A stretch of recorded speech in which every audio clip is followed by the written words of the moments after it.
भगवान सभी दर्शकों की तरफ से आपके चरणों में दंडवत प्रणाम। भगवान कल्याण। साथियों, जैसा कि आप लोग जानते हैं, हम लोग घूम घूम करके साधु संत महात्माओं की सेवा करते हैं और उनके अमृत रूपी सत्संग को अपने वीडियो के माध्यम से आप लोगों तक पहुंचाने की कोशिश करते हैं। साथियों, आप लोग महाराज जी के सत्संग को सुनते हैं और बहुत प्यार देते हैं। भगवान आपका जो अमृत रूपी सत्संग रहता है, हजारों लोग सुनते हैं। प्रभु जी, यहाँ पे हम 2 लोग सुनते हैं, जो भी 2-4 लोग हैं सुनते हैं, लेकिन हमारे YouTube चैनल के माध्यम से प्रभु जी आपके सत्संग को हजारों लोग सुनते हैं। और प्रभु जी, सत्संग सुनते सुनते ऐसे कुछ भक्त हैं जिनके मन में कुछ सवाल भी उत्पन्न होता है भगवान जी।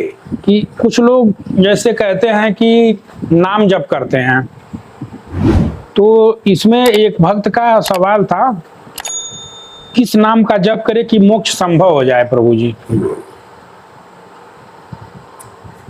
देखिए, नाम जप, जैसे हम लोग वैष्णव उपासक हैं जी प्रभु, वैष्णव धर्म के संत हैं जी, तो हम लोगों के लिए केवल राम नाम ही बताया गया है। राम नाम ही बताया गया है कि राम नाम का जो है स्मरण करे, जाप करे। और राम नाम नामनते अधिका हो नाथ अघ गण खग बधिका। जैसे एक बतख सैकड़ों पक्षियों को मार देता है, अब उसको जो है कोई रहम और दया नहीं आती है। इसी तरह से प्रभु का नाम है, राम का नाम है क्या, इनके नाम को अगर सुमरल जाए, केवल राम के नाम को सुमरल जाए, ध्यान किया जाए, तो ये करोड़ों पापों को क्षय कर देता है।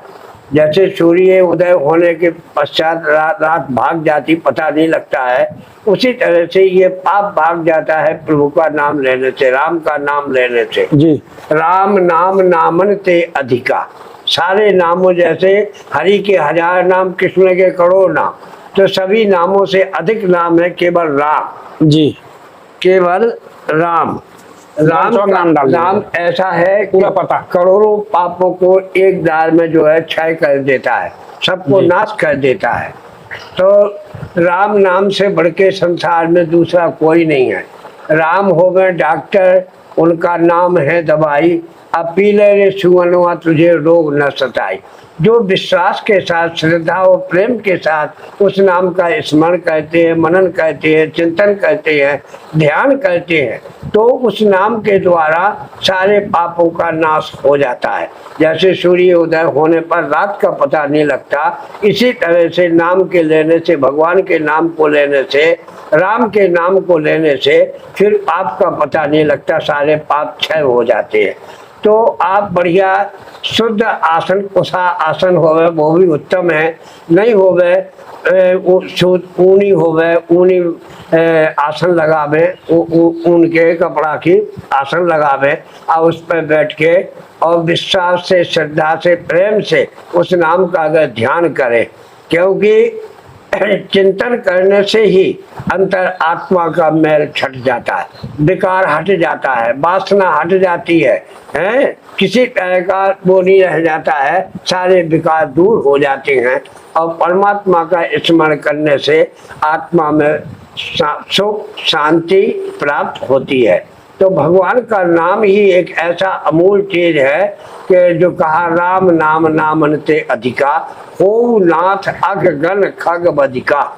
तो ये नाम ऐसा है कि करोड़ों नामों से, हजारों नामों से सर्वश्रेष्ठ ये नाम है, राम का नाम।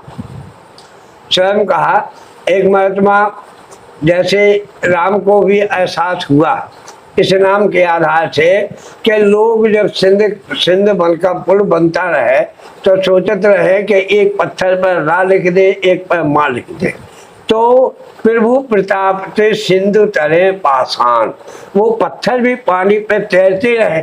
तो राम जी ने कहा कि मेरे ही नाम लिखते हैं, राम ही लिखते हैं। अगर राम लिखते हैं तो अगर वो छूने से पत्थर तैरने लग जाए तो हमें वजह लिखने की, इनसे कह दे मेहनत खत्म कर दो, अब छुपाओ जाओ और छोड़ते जाओ, छुपाओ जाओ और छोड़ते जाओ। तो राम जी ने कहा ऐसा हुआ कि इसका प्रैक्टिकल करना चाहिए, ऐसा नहीं कि छुमाने से पत्थर ना तैरे। तो भगवान राम जी उसका प्रैक्टिकल करने को 3 ठैया पत्थर झुले आए और बहुत दूर किनारे पर समुद्र के किनारे पहुंचे। जब एक पत्थर फेंका तो हनुमान जी ने सोचा इतने में कि राम जी तो गद्दी पर नहीं है, राम जी कहाँ गए हैं। तो देख रहे कि समुद्र के किनारे वो खड़े हैं समुद्र के किनारे। तो हनुमान जी भी पीछे से छोटा सा रूप बना के पहुंच जाते और पीछे विराज जाते हैं और आगे राम जी देखते हैं कि कोई देख तो नहीं रहा है। और ऐसा विचार करके और एक पत्थर जो ऐसा फेंका तो पत्थर जाके धराशायी हो गया, बूढ़ गया। अच्छा। जब पत्थर बूढ़ जाता है तो राम को आश्चर्य होता है कि मेरे ही नाम लिखते हैं, राव और माँ लिखते हैं और पत्थर पानी पर तैरता है और राम के छूने से पत्थर तैरता नहीं है, पत्थर बूढ़ जा रहा है। तो भाई एक पत्थर बूढ़ गया, चलो दूसरा पत्थर फेंक के देखें। तो दूसरा पत्थर और लंबे आके फेंका, लंबी दूर फेंका तो वो भी जाके पानी में सीधा धराशायी हो गया, बूढ़ गया। तो माने कुछ खेद तो हुआ है आत्मा में कि मैं राम स्वयं पत्थर फेंकता हूं तो भूल जाता है और मेरा नाम लिखने से, राव और माँ लिखने से, राम लिखने से पत्थर पानी पर तैर रहा है। तो आश्चर्य तो हुआ आत्मा में, लेकिन फिर विचार किया हो सका तीसरा पत्थर ना बूढ़े। तो तीसरा पत्थर फिर फेंका तो वो भी जाके बूढ़ जाता है। जब बूढ़ जाता तो बहुत दुख होता है आत्मा में कि मेरे राम में वो शक्ति नहीं है कि मैं पत्थर फेंक रहा हूँ तो जो है बच जा, पत्थर बूढ़ जा रहा है। और नाम में इतनी बड़ी शक्ति है कि राव और माँ लिख देते हैं, केवल राम लिखते हैं, राम के नाम लिख देने से पत्थर पानी पर तैरता। तो विचार किया कि अब कोई नहीं है, अकेले हम ही थे, किसी ने देखा नहीं है। आज जो भगवान पीछे को पचले तो हनुमंत लाल जी बैठे हैं, छोटा सा रूप बनाए। कल क्यों भाई कब से बैठे हो? कल हुजूर जब से आपने पहला पत्थर फेंका है, जब से आपने पहला पत्थर फेंका था। राम जी बोले ले हम जाने के कोई जान नहीं रहा और इसने सारे मर्म को जान लिया। तो राम जी मन ही मन से आए और बोले कल क्यों, जब मैंने तुमको नहीं बुलाया तो मेरे पीछे क्यों चले आए आप? मेरे पीछे क्यों चले आए? जब मैंने बुलाया नहीं है तो मेरे पीछे क्यों चले आए? कल महाराज स्वामी और सेवक का ऐसा संबंध होता है जैसे चरण और सर का संबंध है, ऐसा संबंध स्वामी और सेवक का होता है। तो महाराज हमारे आपका ऐसा संबंध जुटा हुआ है, तो जहाँ आप होंगे सरकार होंगे, वहाँ हम सेवक होंगे, आपके पीछे होंगे, जहाँ आप होंगे वहाँ पीछे होंगे। तो बोले महाराज अरे ये पत्थर के फेंक देने से आपको रिश्त लग रही है, पत्थर के बूढ़ जाने से आपको रिश्त लग रही है। अरे महाराज क्योंकि स्वामी का धर्म, सेवक का धर्म होता है कि स्वामी अगर रिश्ता जाए तो कोनो तरह से मना फुसला के उनको प्रसन्न करे। तो हनुमंत लाल जी समझ गए कि ये रिश्त में आ गए, तो इनको समझा बुझा के किसी तरह से की आत्म शांति दियल जाए। तो हनुमान जी बोले कल महाराज अरे जिसको आपने फेंक दिया वो तो बूढ़ ही गया है, तुम्हारा तो है वो जिसको आप चाहते हैं, तो उस पत्थर को आप चाह रहे हैं इसलिए वो पत्थर पानी पर तैर रहा है और आप इसको फेंक रहे हैं। तो जिसको आपने फेंक दिया तो वो तो जो है गायब ही हो जाएगा, भूल ही जाएगा। जिसको आपने फेंक दिया, आप अपने कर कमलों से फेंक रहे इसको, तो ये बूढ़ गया है और उसको आप चाह रहे हैं इसलिए वो ऊपरा रहा है, वो पानी पर तैर रहा है। कहे कि राम की बिगाड़ल बतिया को न बनाई जी। अगर भगवान जिसको बिगाड़ देता है तो उसे कोई नहीं बनाता है, और जिसको वो चाहते हैं तो वो जो है तिनके से वज्र बन जाता है। और प्रभु की कृपा ऐसी असीम।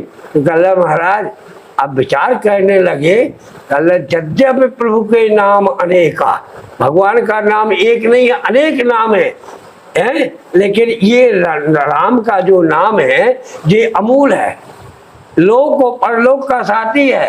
राम नाम अभिमत कर दाता और हित परलोक लोक पितु माता। इस लोक में भगवान माता पिता का काम करता है वो नाम, और परलोक में परमेश्वर का काम करता है।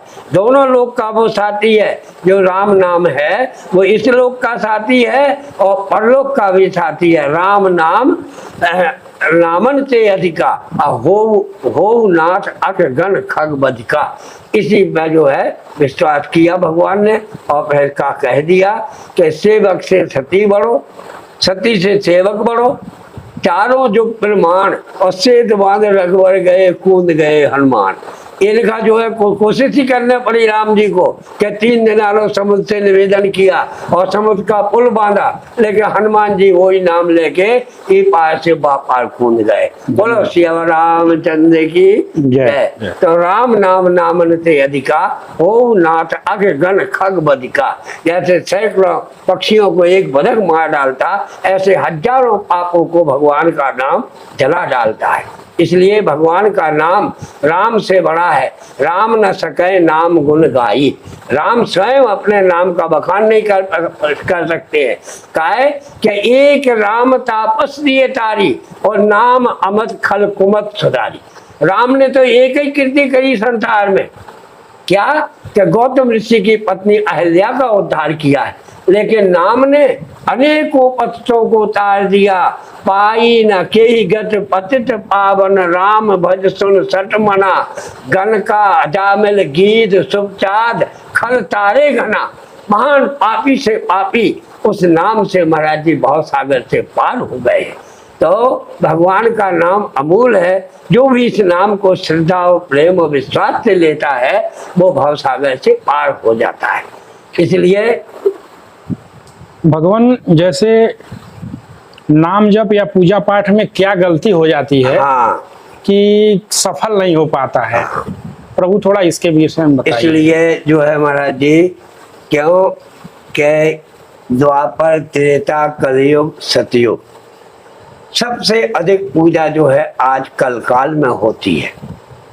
आज कलकाल में होती है। तो पहले पूरब में जो होती आई वो तुरंत उसमें सिद्धि प्राप्त हो जाती है, लेकिन आज कलकाल में फूल तो लगता है लेकिन फल नहीं लगता। धर्म तो हो रहा है उससे अधिक, सतयुग से अधिक हो रहा, त्रेता से अधिक हो रहा, द्वापर से अधिक हो रहा। कलयुग में इतना धर्म हो रहा है कि इसका पार नहीं है महाराज जी, इतना बड़ा धर्म हो रहा। लेकिन पूरब में श्रद्धा विश्वास और प्रेम के साथ करते थे, और आज उसमें थोड़ा अहंकार आ जा रहा है। अहंकार के आधार से फल की प्राप्ति नहीं होती है। अगर उसे श्रद्धा विश्वास और प्रेम के साथ किया जाए तो महाराज जी आपका सब साकार हो जाएगा।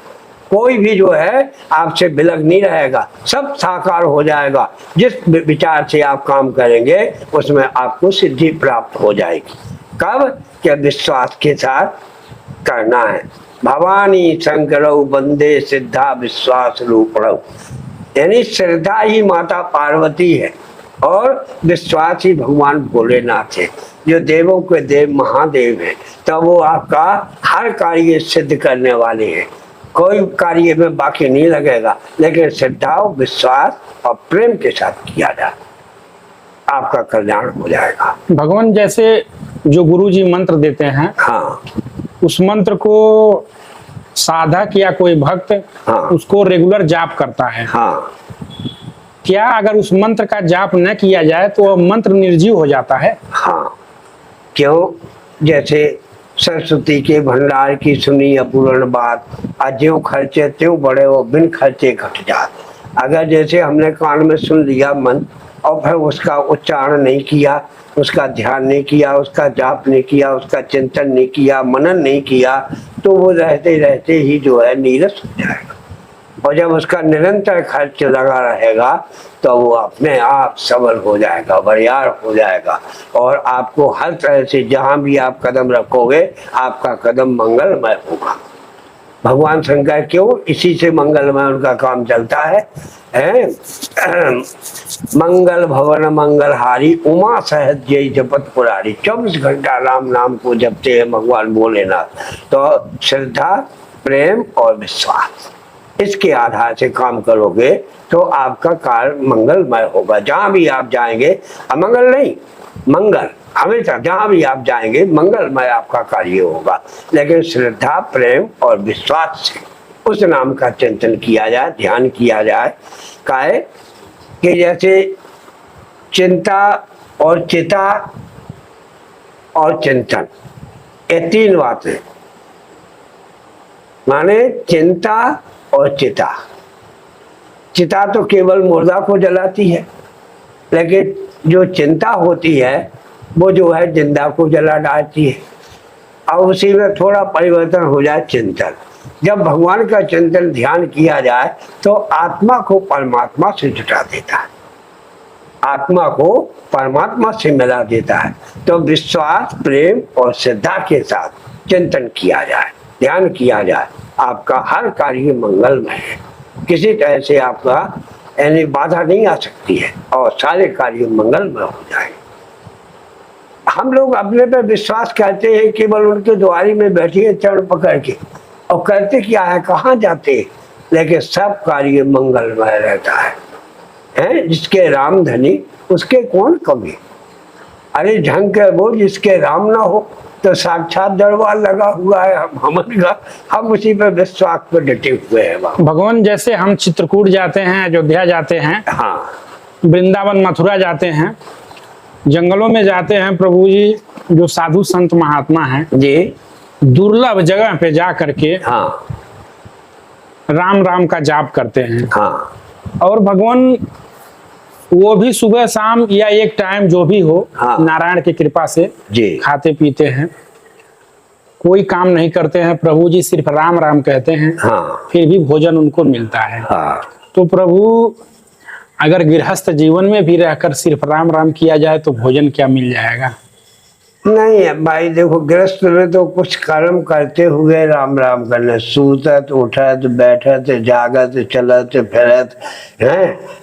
राम का नाम 24 घंटा आपको अपने ध्यान में देना है। इन गृहस्थी में काम करें, सारे काम करते हुए भगवान का नाम लेवे, चलते फिरते उठत बैठत सूतत जागत जो भी करे, प्रभु का स्मरण करें, चिंतन करें, तो काज करते हुए भी आपका सफलता मिलती जाएगी, किसी तरह की परेशानी नहीं रहेगी। भगवान एक बार आप सत्संग में बोले थे, हाँ, कि जो जीव हत्या करता है, हाँ, जो मांस मछली खाता है, वो सबसे बड़ा पाप है।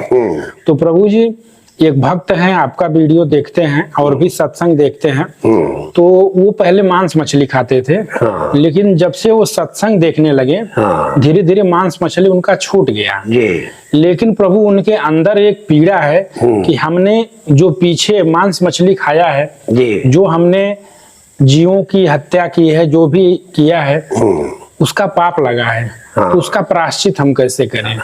थोड़ा सा इसके प्रायश्चित केवल जैसे हम लोग मकान बाहर के कचरा बाहर फेंक देते, तो जो भी हमने पाप किया है कह के उसको हम बाहर कर दें, वह छिपाए नहीं।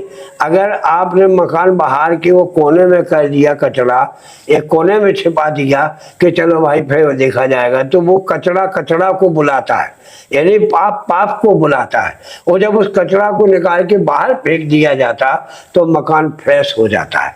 उसी तरह से आत्मा फ्रेश हो जाती है। अपने जो किए हुए कर्म को, किए हुए पाप को अगर मुखारबिन से कह दिया तो वो बाहर निकल जाता है। क्यों कि जैसे राम के 2 शब्द हैं, तो जब उन रा कहते तो मुंह खुल जाता है, और जब माँ कहते हैं तो मुंह बंद हो जाता है। तुलसी रा के कहत निकसत पाप पहाड़, थोड़ा नहीं, निकसत पाप पहाड़, पहाड़ की तरह भी पाप अगर हृदय में है तो रा के कहने से वो बाहर निकल जाता है।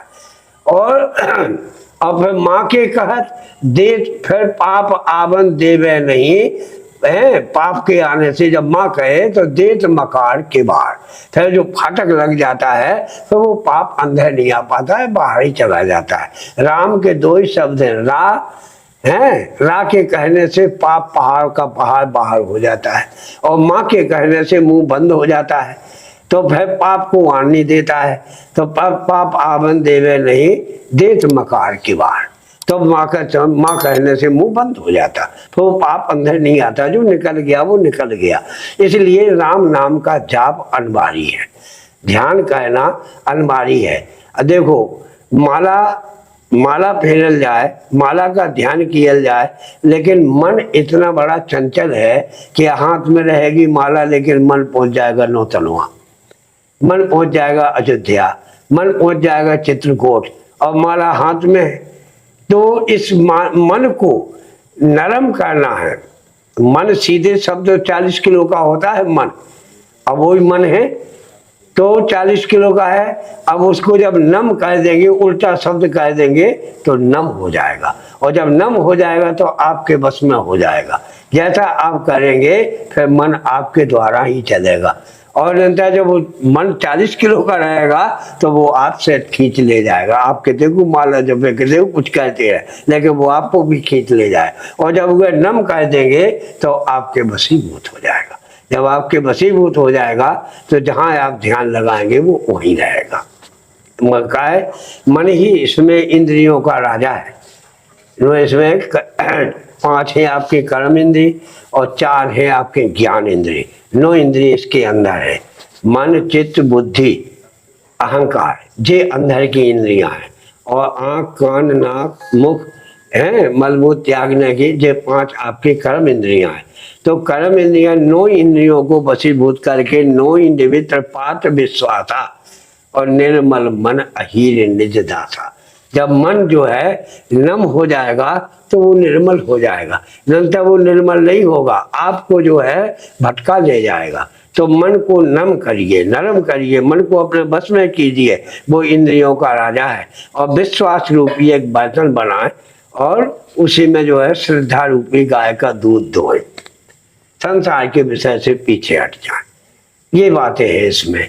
तो अब ये ज्ञान एक अलग है ये काय के लिए है कि अंदर आत्मा में ज्ञान दीपक जलाने के लिए ये सारा विषय छुड़ा है।